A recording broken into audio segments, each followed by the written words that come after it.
Do you know why atheists hate God?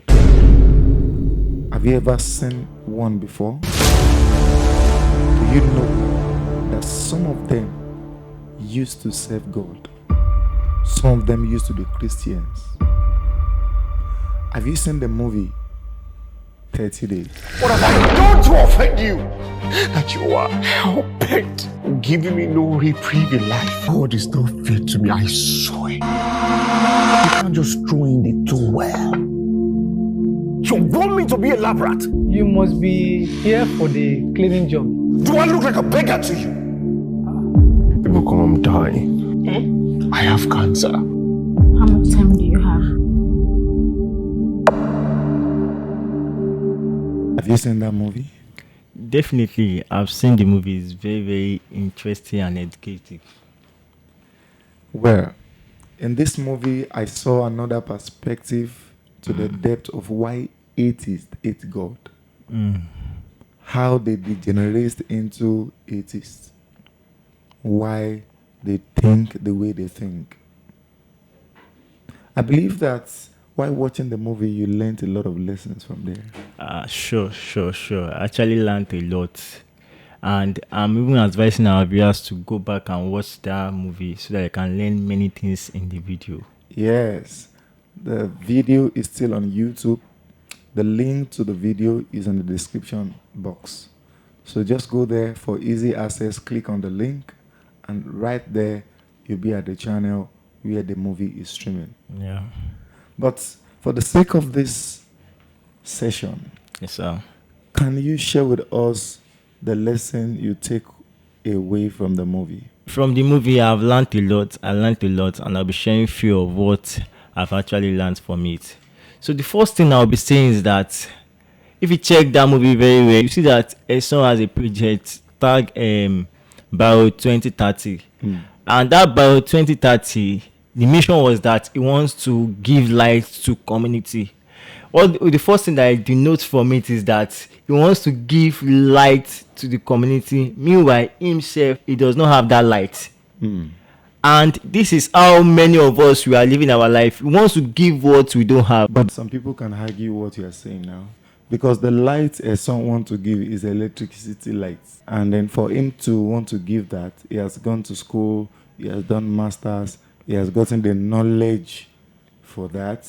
Yeah. So that's why he's running the project, he's making the plant and all of those things. But to put the record straight, I see what you're saying, that the impact of that project, whether it is electrical lights or the other way, it is to take away darkness. So you want to take darkness out of the community, but there's darkness in your life.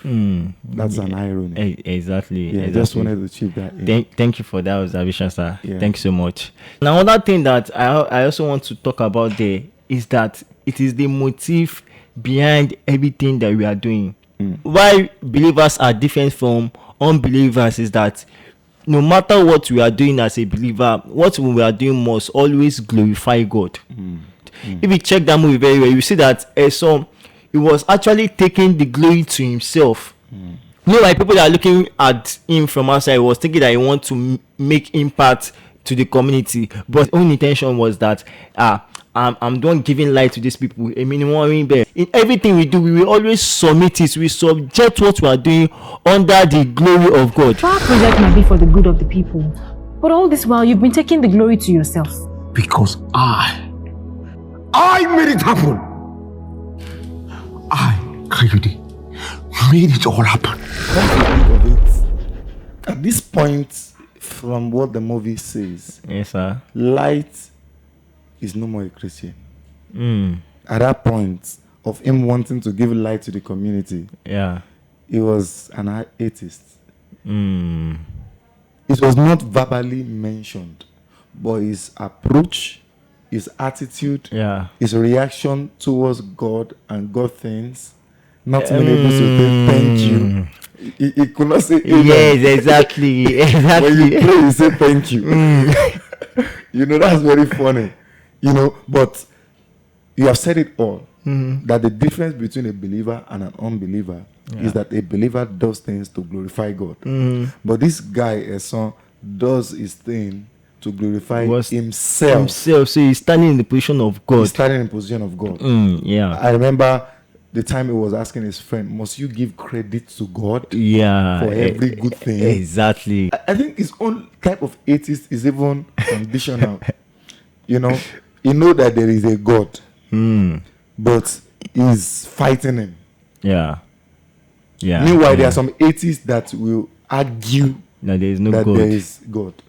They will simply say there is no God. Yes. Meanwhile, that argument already defiled them. Yeah. That argument already knocked them out. Yeah. They're saying there is no God. God. There's no what? Why are you saying that there is no God in the first place? If there is no God, so you mentioning that statement is already means saying that that it's there is God. You are just denying. Exactly. You are just denying it. For me, among the many things I've seen in the movie, one thing that jumps to me is the need for us to be apologetic about our faith. Yes, definitely. The need for Christian apologetics to rise. Yeah. Not for some selected few, but for everybody that believes in the gospel of Christ. You know what you believe, you can defend it. Yeah. Even logically. Now, this is spiritual. This is faith-based. This is our belief system. But when we come to the logical realm, when we come to the midst of thinkers, we should still be bold enough to declare our faith, to respond to questions. That's the part I see. Ibukun, was that the name of the lady? Yes. That she stood. Yeah. There are many times that Light Eson threw questions at Ibukun. If Ibukun was not a standing Christian, it's possible for her to also doubt the person of God. Eson was claiming that God was wicked to him and all, and she said, God did not promise us a smooth ride. Paraphrasing now. He only promised us an expected end. Yeah. So the road may be rough. So he asked question, what happens when the road is off? That's the question. And this simple question, many Christians cannot answer. Exactly. And this is where many Christians fail. This is where many Christians lose their faith. So I'm seeing this movie raising our attention to the need for us to absorb our faith, both spiritually, mentally, and physically. We have to be apologetic. We have to be able to defend our faith. Because this thing is coming to us every day. Situations are rising to challenge the existence of our faith. And it's high time for us to defend our faith well. Exactly. Because if that lady Ibukun has not passed through what she passed through also, she might not have answer to give to a son. But because sometimes when we are passing through some situation in life, it might be that God wants to let us to teach another person. So when you are passing through a situation, don't give up. Don't give up. Stay in it and look for solution in it. Why Ibukun can answer that question was because she has also fought a battle similar to a son, because she just got married and her husband died. Imagine that kind of thing, the trauma that the lady will be. What she will fight. If also she is not strong in faith, she will also be thinking just like a son. Because it was the situation that a son has passed through in the past that made a son to be talking like that. That if God is a faithful God, why will he allow my parents to die? And all these kind of things like that. If that the lady have, also has not passed through that journey, she probably will not be able to answer. She might not be able to answer that question. That's powerful. For everyone that claims to be an atheist, for everyone that is arguing the existence of God, I said it earlier in the introduction, that many of them once served God. It's an occasion in their life that made them conclude that there is no God. Meanwhile, what has made them conclude that there is no God has made somebody else believe stronger in God. That's the contrast between Ibukun and Eson Light. his parents died in a brutal way, in a very ugly manner. But Ibukun lost her husband at a very, very young age. She didn't even have a child. So how do you expect somebody like that to survive? It's not easy. But her challenge, she turned it around to be a blessing. Yeah. So other than trying to fight God, why not look around for the lesson in the challenge they are going through and make the most out of it? Yeah.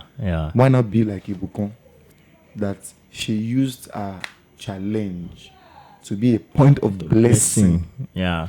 to humanity, to community? Wisdom. That's wisdom. Yeah. Trying to fight God again and again is no wisdom at all. It's pointless. It's pointless. Whether you agree that there is God or you don't agree, it does not change him. There's no controversy about him. There's no controversy about it. So it's just a battle that you can never win. In fact, there is no battle at all. You are just the one fighting against yourself. Exactly. You're fighting yourself. It's odds, and that's the reality of many atheists. Yeah. Atheists are formed mostly because of the challenges they have been through. Maybe they lost a loved one, or they prayed at a particular time and they didn't get answer. The fact that you pray and you didn't get answer makes him more God. Yeah. Because he's a sovereign God. He can choose to answer, he can choose not to answer. And that does not make him wicked. Because he knows the best for us. Yeah. And he wants the best for us. Yeah. So sometimes when God is not answering our prayer, is that we don't need that answer at that time. Exactly. Or even there are some prayers that if God answers it's that same thing that is going to kill us. So there are many things surrounding you praying, you are not getting answer, or the issues that are happening. God is not responsible for those Exactly. issues. So why are you holding God?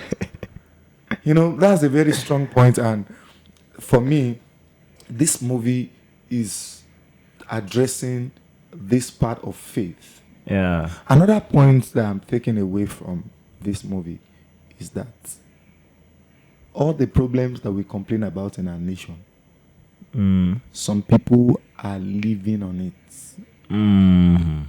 Some people are surviving by those problems. Yeah, exactly. It is the will, the desire, the passion of some people to make sure that things do not work. It's clearly exposed in that movie. Yes. The moment things start working, some people will lose their business. Exactly. Some people will run dry. Yeah.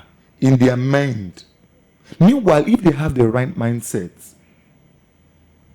everybody can benefit from progress. That's just it. I think it's just selfishness that they want to be the one ruling and they don't want other people to come close to the throne. And in the design of man, it's not like that. In fact, man was not designed to be ruled by another man. When you look at Genesis chapter 1 verse 26, God said, let us make man in our own image and our likeness. Let them have dominion. And he started counting the things they should have dominion on. Another man is not under that list. We should have dominion on the birds, on the fishes, and their likes, on the things that creep on the ground. But human beings are not there. So the moment you are exercising force over another human being, you are anti-God. Yeah. You're not God, you're anti-God. You are anti-God. You are already working against the plan and the purpose of God. So that is another lesson I'm picking out, I'm taking home, taking away from that movie. Is there any other one you want to share? Another lesson that I picked from this movie is that there is a technology, or should I say a system God uses to break man. Yes, there's a technology. God, the way I love God is that he will not fight you. He will not pursue you, but he has the way he will capture you, that you come back to him. And that's what happened to Eson. Because if that Eson has not discovered that he has cancer, he might not receive the encounter that he received. Because it was after he discovered that he had cancer, and he realized that he has only 30 days to live. Now what God is trying to tell him there is that you are not the one that owns your life. I owns your life. And if God wants to give us a new life, he will first make us realize that the life that we are living that we are not in control of it. That is one that can give us a new life. Because after a son has discovered that he has cancer, so he felt like, so what is the essence of me living? So this remaining 30 days, let me just use it to enjoy myself, do whatever things I want to do. And that's where he encountered the lady. And from there, he does not know that that's his journey or the process to his own breaking. His journey and the process to his own encounter. And that's the, in a nutshell, that's just the story of many atheists. That's what they will do. That's what they will become. That's how God can actually encounter them. That's how God can actually encounter them. Because if you say you want to bring man to start preaching for them, we will just be arguing every day. If that God has not actually encountered him in that way, you will not even realize that there is God. And it was after the encounter that I felt that he just started living when he encountered God. So his money, his fame, his influence when he was outside God was nothing. It was nothing. It was after he encountered God that God started working in him. He started living. His money now have impact. He can use the money to treat the small lady, and from there you see that the lady was actually appreciating, that small lady was actually appreciating me. It shows the sign of that a son started living. He just started his life. He just started. So that's why I realized that when I'm talking about age, like, okay, I'm old, I'm 15 years old, I'm 20 years old, it is after you are in Christ that you started living. A son start living when he was dying. Yeah, exactly. When his death comes, that's when his life started. Yes. So all the time he has been living before, that's powerful. That's amazing. Yeah. God is God. God is God, though. He'll always be God. Yeah. No matter how stubborn you are. And for me, it's a reflection of how much God loves a son. The reason why that arrangement was made is because God actually loves him. Yeah. Some people continue like that, and that's how they end their life. They end their life on that notion. So imagine if he had died like that. What if he did not think of going to his hometown? Exactly. You know, there was something that happened that looked like a coincidence, but it's all God's wonderful doing. Yeah. Somebody wanted to sell his father's house. He got to the place at that time. What if the person had sold it before that time? What if he had not met the person? What if the person did not run away? If he had not run away, he would not have met Ibukun. Yeah. If he had not met Ibukun, he would not have had his encounter, because Ibukun is the channel that led him back to God. Yeah, exactly. So it all looks like a coincidence, but it's an arrangement, a divine arrangement. Yes. I will say. Yes. I believe that there are many more lessons in this movie, but time and space may not allow us to talk about all of them. Before we leave, I have a question that is ringing in my heart. I don't know if any of my viewers have answer to it. The question is, did God heal Kayode as light?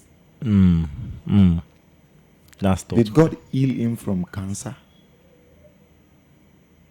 Or is all around this divine arrangement we are talking about? Now, let's put the point straight. Whether he had cancer before, because the guy said, Dr. Shah, Dr. Shah. It felt like these people have messed with me. Exactly. So could it be that the first diagnosis was wrong? But he fainted. Yeah. There's some symptoms that are in his life that show that this guy is about to die. Yeah. Right? Yes. So it is a dicey one. But whichever way it is still God healing him. Yeah. Either directly by taking away that tumor, because cancer is not something you just detect anyhow. And for it to be mentioned to be at that level, I don't think it's a mistake. I don't think it's a mistake. But what do you think? Was it God that healed him? What I mean is that I agree already that God healed him. But the question I want to clarify, I want your perspective about is, did God take away the cancer from him? Like, did he clear his body system from cancer? Or something else happened? You know, if you have watched the movie, you can give your own opinion on that and let us look at it from different angles. And I'm sure that we'll be blessed. Apart from that, there are many other lessons there that you can equally share with us. Yeah. We would love to hear from you too. The comment section is a place where you can join us in this session. So this is Mining Place with H Crew, and this is all we have with you in this session today. Enjoy the rest of your day. God bless you.